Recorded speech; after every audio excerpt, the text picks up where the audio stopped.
Let's join ace broadcaster Mamode Akugha as he takes us inside the Niger Delta.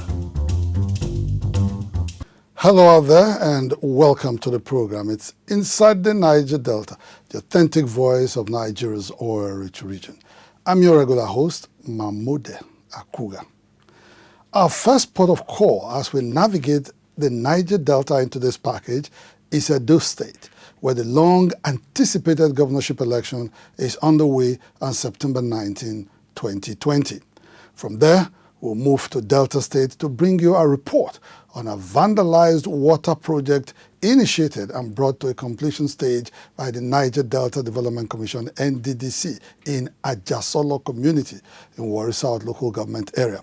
And finally, into this package is a report on retired Major General Paul Omu's contributions to the development of Isoko land, the Niger Delta, and the entire country as it turns 80 this year. Inside the Niger Delta, the authentic voice of Nigeria's oil-rich region, will be back in just a moment. Don't go away. Niger Delta Development Commission, NDDC, determined to make a difference. Welcome back. It's Inside the Niger Delta, the authentic voice of Nigeria's oil-rich region. Edo State becomes the focus of national political discourse as the long-awaited governorship election gets underway in a matter of weeks. And for the political gladiators who have since thrown their hats in the ring in anticipation of victory in the forthcoming polls, the stakes are getting increasingly high. In this report, correspondent Tekena Mefori takes a look at the chances of two major political contenders in the governorship race. Governor Godwin Obaseki of the People's Democratic Party, PDP, and Pastor IZE-IYAMU of the All Progressives Congress, APC, in what promises to be a keenly contested election come September 19, 2020. In the past few weeks, events leading to the September 19 governorship election in Edo State have culminated in an intriguing plot that continues to arouse public interest. The PDP and APC, as well as former Governor Adams Oshiomhole, incumbent Governor Godwin Obaseki, and Pastor Osage IZE-IYAMU, all parties to the intrigue, are the major actors whose actions and inaction are responsible for the current political ambience preceding the forthcoming governorship election in Edo State. It is an atmosphere of pervasive anxiety over the outcome of the governorship contest initiated by Comrade Adams Oshiomhole. Long before the June 22 APC governorship primary election, Oshiomhole had vowed to frustrate the second-term bid of Governor Obaseki, his successor in office, with whom he fell out over some irreconcilable political differences in Edo State. For close watchers of the political drama in the state, it came as no surprise that Governor Obaseki was found ineligible to participate in the APC governorship primary election by the Professor Jonathan Ayuba-led screening committee. Consequently, Governor Obaseki called the bluff of his former political party and approached the opposition People's Democratic Party to get a soft landing in his second-term bid. On two occasions, he visited Rivers State Governor Nyesom Wike in Port Harcourt and his Akwa Ibom State counterpart Udom Emmanuel in Uyo, apparently to facilitate his defection to the PDP, under whose platform he sought to contest the forthcoming governorship election in Edo State. On June 27, 2020, he was issued a certificate of return as candidate of the PDP in the September 19 governorship election in Edo State, shortly after securing its governorship ticket.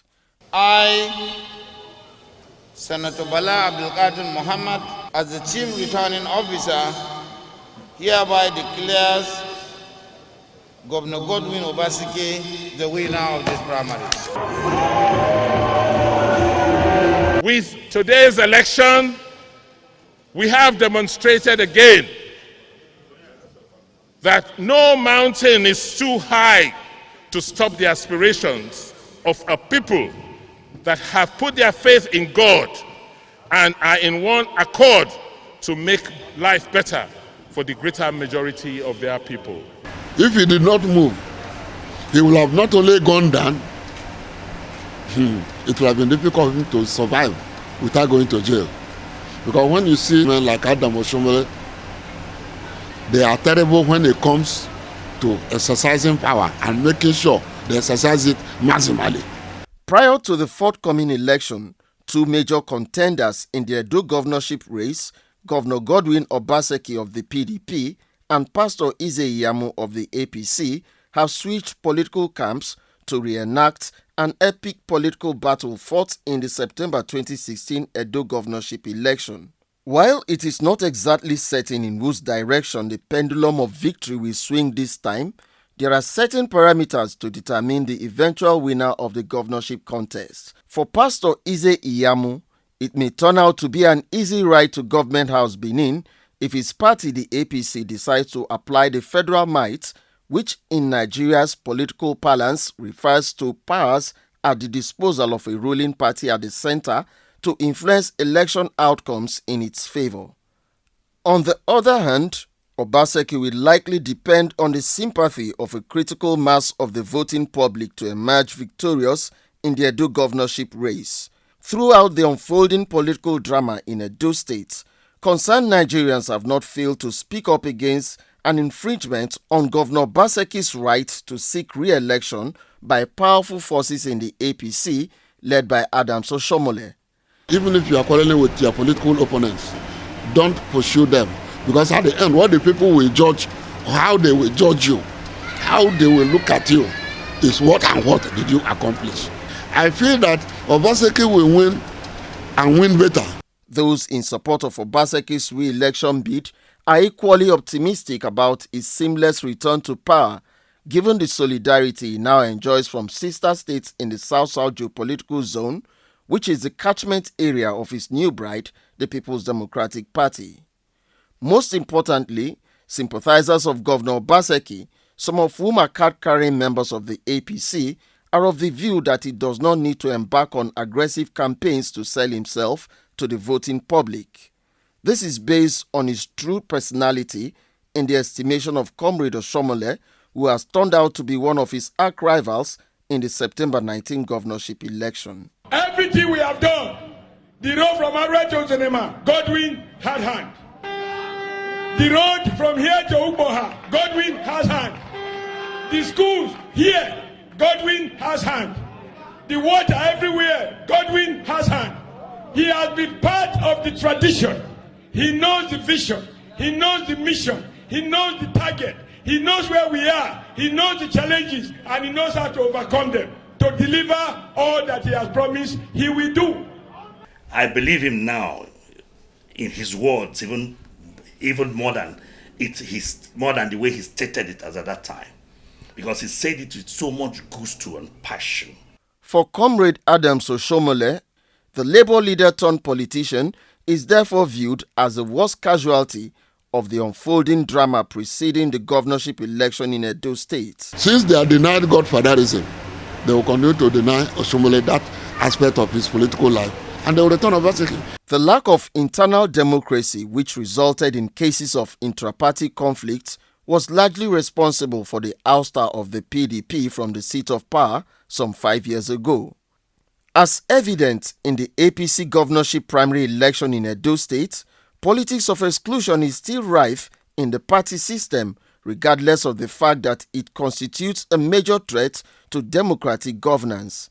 This underscores, therefore, an urgent need to revisit the UAE's report on electoral reforms, which, if fully implemented, will improve the country's electoral process. Inside the Niger Delta.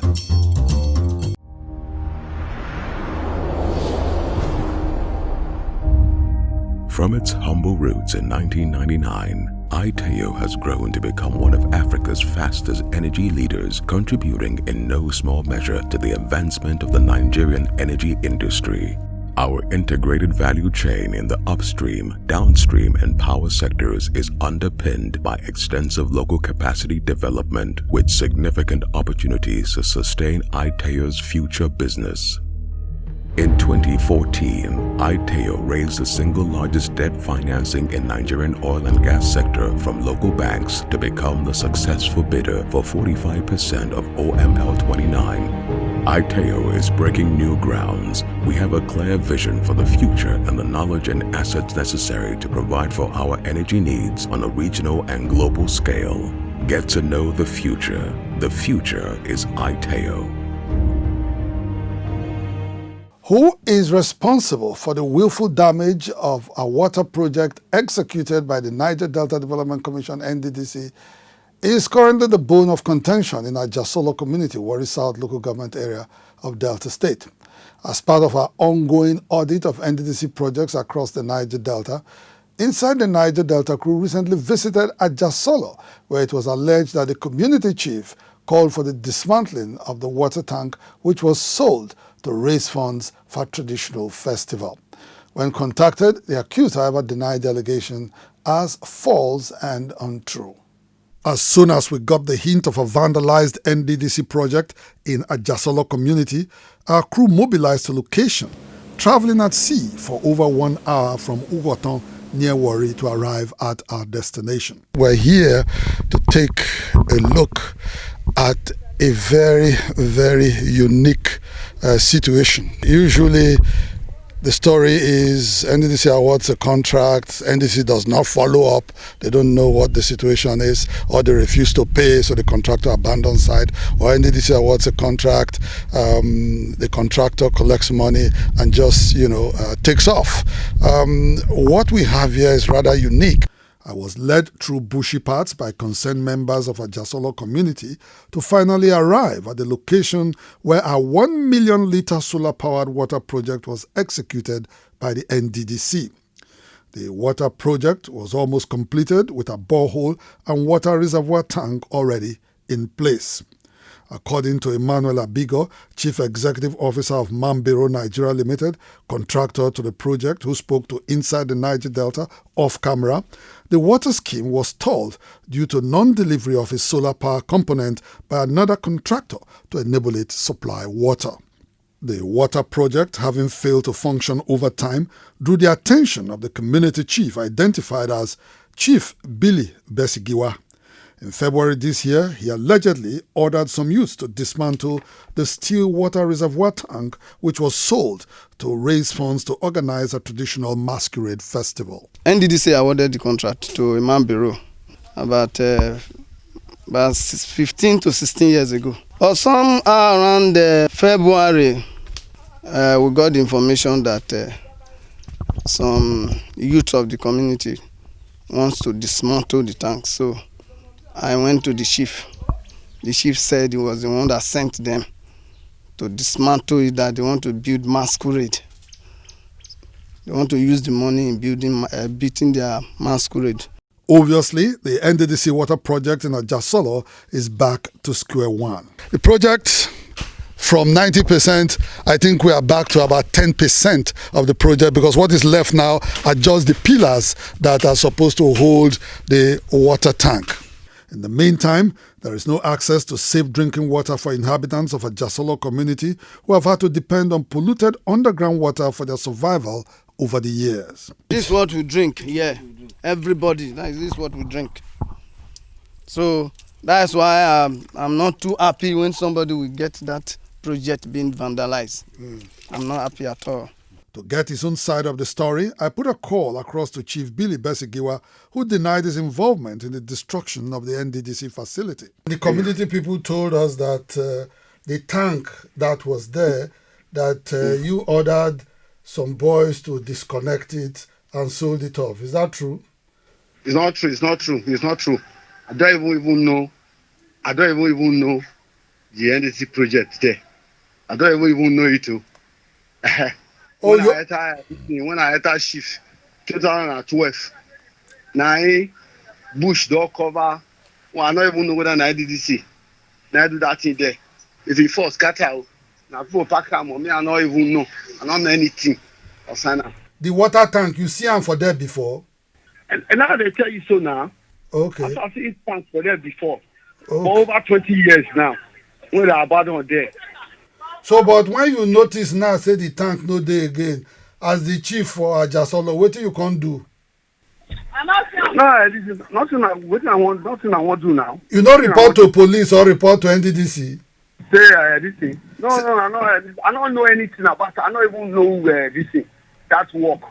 It was over 20 years now. With sketchy details on the AJA-OSOLO water project, Inside the Niger Delta wrote to the NDDC requesting to know the actual status of the project.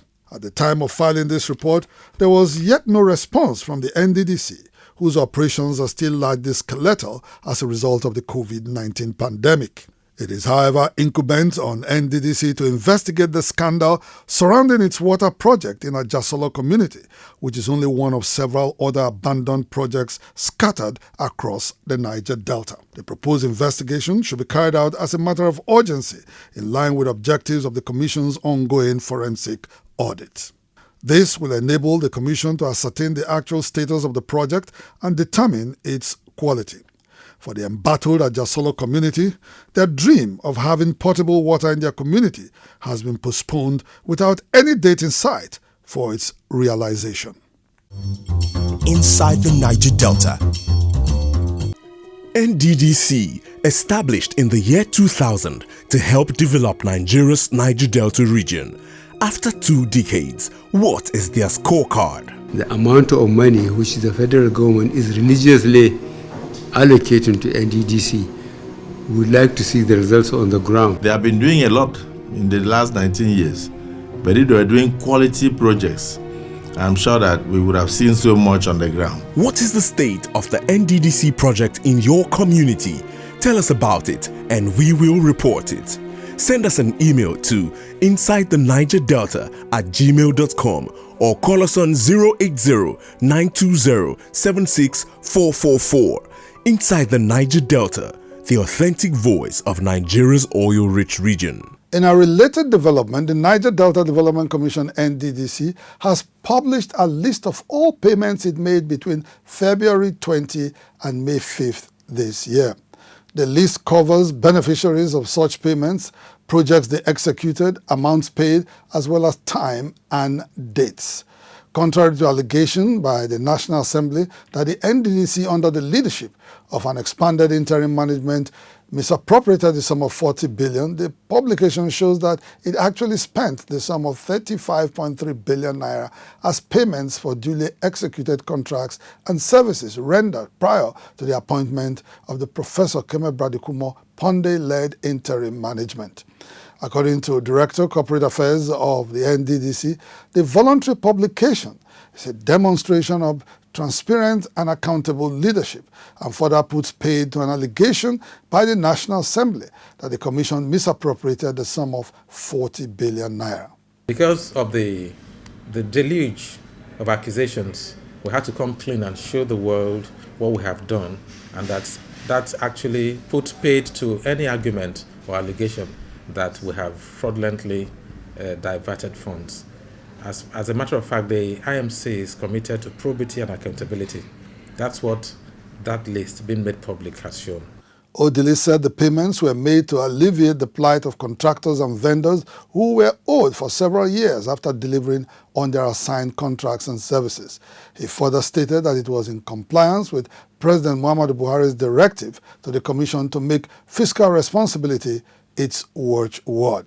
Recall that last year on this program, we ran a story on Igbide Primary School in Isoko South local government area of Delta State, which was built without a provision for toilets. The story was put together in the hope that the Delta State government will respond to the plight of teachers and pupils who, for lack of toilet facilities, had resorted to open defecation.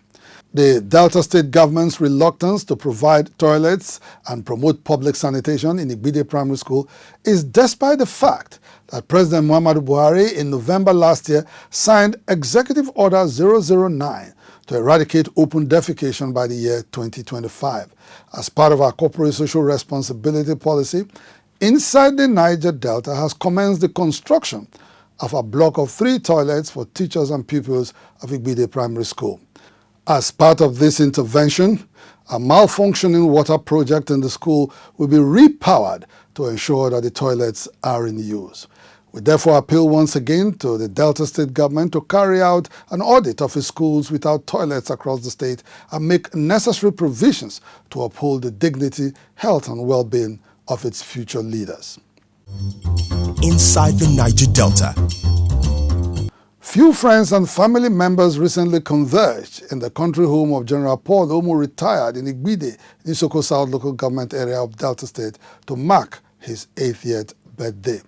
Although the celebration was low-key as a result of the current restriction on large social gatherings, it turned out to be a memorable event, as correspondent Chika Bodozie reports.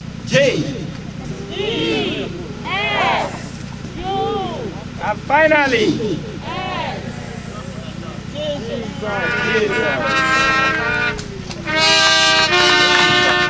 Major General Paul Omu, retired, and his spouse, Senator Stella Omu, recently hosted few friends and relatives on the occasion of his 80th birthday celebration.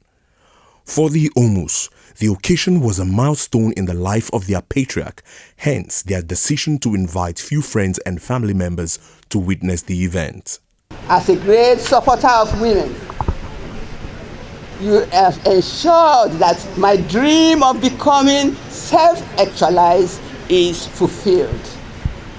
May God continue to add many more years to your life. He's been responsible for my education from day one. They have seen me grow and seen me marry, seen me have my children who are all grown-ups. All I have to say is that thank you, Lord, for this day. Although General Omu's friends and associates across the country were conspicuously absent due to the peculiar nature of the times, the Isoko nation was well represented at the occasion. Born on 1st July 1940, Major General Paul Omu rose through the ranks in the Nigerian army and served in various administrative capacities. Back at home, he is appreciated by his kith and kin for attracting development to Isoko land. He's been a wonderful person, hardworking, transparent, honest, committed to the nation, Nigerian nation. When he was in service as a military general, he used his position to attract the extension of electricity to Isoko nation. In appreciation of God's love for the retired general, the Omus decided to celebrate his 80th birthday with children and young adults at the Children's Revolutionary Foundation, an orphanage run by a missionary at Iri in Isoko South local government area of Delta State. Both of us had prepared to be here, but some very august visitor arrived and we cannot keep you waiting. He decided to send me and his son to stand in for him. The choice of this orphanage to celebrate General Omu's 80th birthday was strategic. For about 18 years now, the Children's Revolutionary Foundation has been taking care of orphans and abandoned children with no hope of survival. Currently, the Caregiving Center plays host to about 185 children who have been fortunate to be enrolled in school from primary to tertiary levels at the expense of a missionary, Pastor Abraham Great, who runs the center. Although the foundation has managed to produce 6 graduates, it is confronted with funding challenges to accommodate more children. In celebrating his 80th birthday, General Omu decided to donate assorted food items to the orphanage and took it upon himself to provide toilets and water for the children. He says in regards to the children, God will keep on blessing all you children, and he hopes these items will reach you well and make some impact for you at this period. To make them more comfortable, the octogenarian donated a power generator to the orphanage and upgraded some of its dilapidated facilities. For lack of fund, we could not put those things in place until now that our grandpa has come to do it for us. So really, it meant so much to them. I'd like to say a very big thank you to him for all the things he has done. At retirement, the elder statesman is often described by many Niger Deltans as an unsung hero as a result of his many achievements in governance and the military.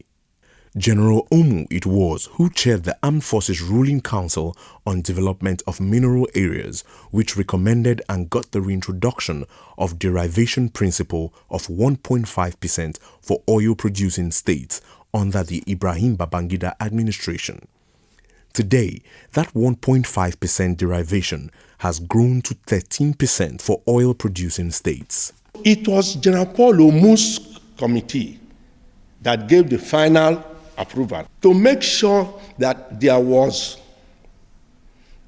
a commission, and that was how the Armed Forces Ruling Council decision was taken for both the increase of the fund and setting up of the fund on PADEC. So this region owes him that gratitude. He's one of the unsung heroes. Happy birthday, my chairman. I met you when you were chairman of the board of NIPS, and I was there as Director General of the Institute. I learned a lot from you. I learned a lot from your humility, your deep knowledge, and your commitment to the country. Happy birthday, sir. For Major General Paul Ufuma Umu, retired, officer of the Federal Republic, it is 80 hearty cheers as he joins the respected league of octogenarians.